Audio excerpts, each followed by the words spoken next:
For millions of years, the Eldar were the undisputed masters of not only the galaxy, but also the warp.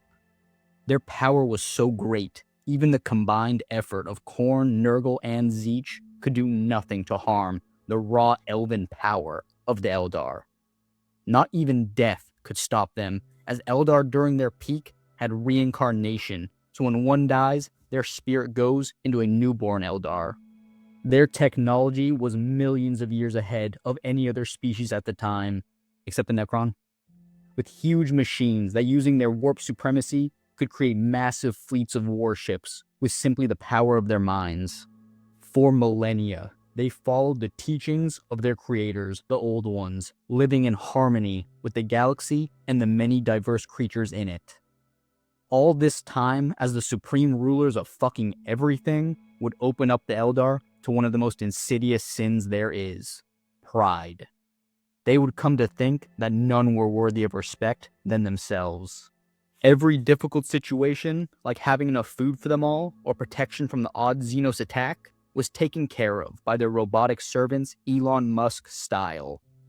All Eldar were free to fully commit their lives to any hobby they liked. This would lead to most Eldar becoming extremely bored with their lives, making them slowly need more and more extreme methods to have any kind of excitement. One day, they get bored banging their wife, so they join a swingers club. Then when that gets boring, they find only brutal murder can make them feel anything, and even that is only for a moment. Brutal, horrific acts become a drug they have to keep doing more and more to reach the same high they once had. On the darkest, most vicious night in Eldar history, a creature that had been growing in the warp for millennia, feeding on the excess of the entire Eldar race, would begin to stir.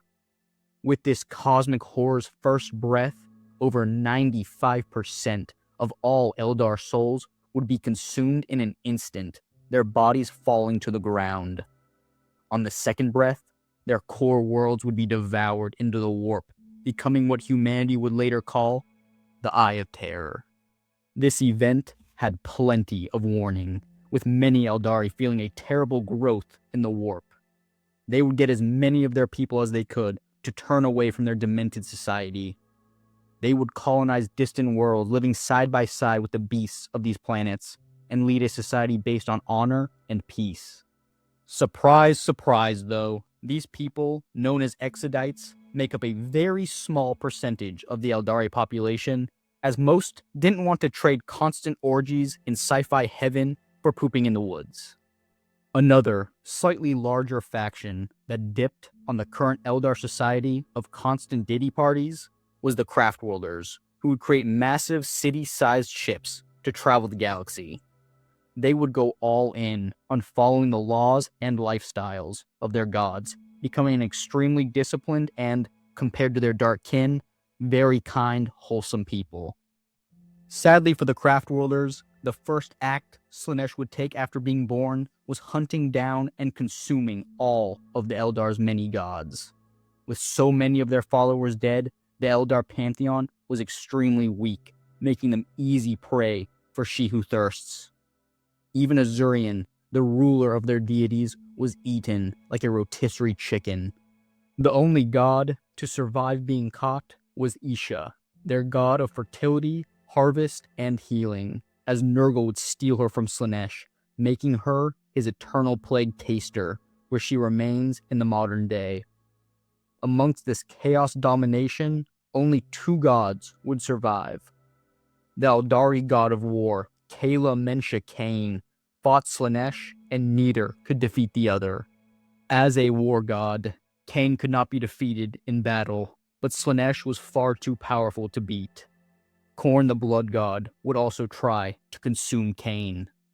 Rather than be eaten, the Eldari war god would shatter his form, with all his pieces becoming great statues in the mortal realm.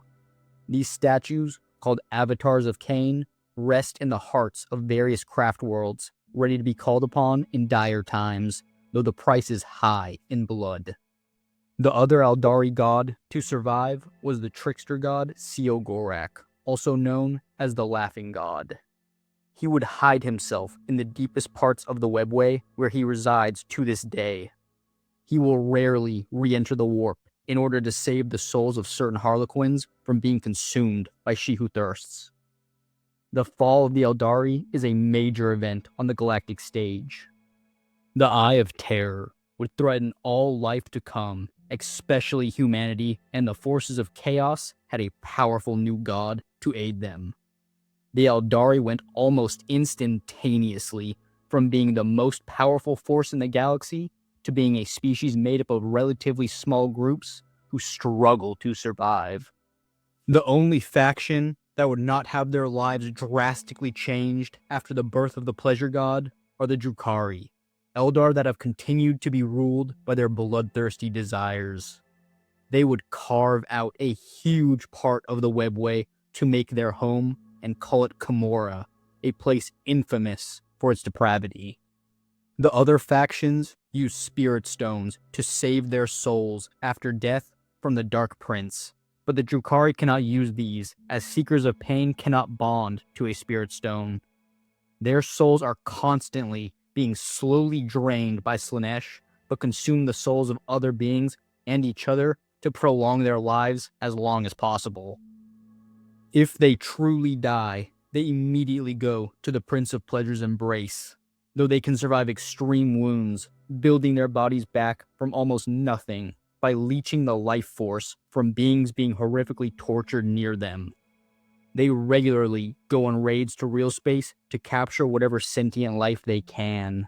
The various Eldari factions are mostly hated by other races for their tendency to focus on their own survival, often at the expense of the other race's well-being, and for the treachery and subterfuge they often use. Their only hope is the recently discovered new deity Yanid, Eldari god of the dead.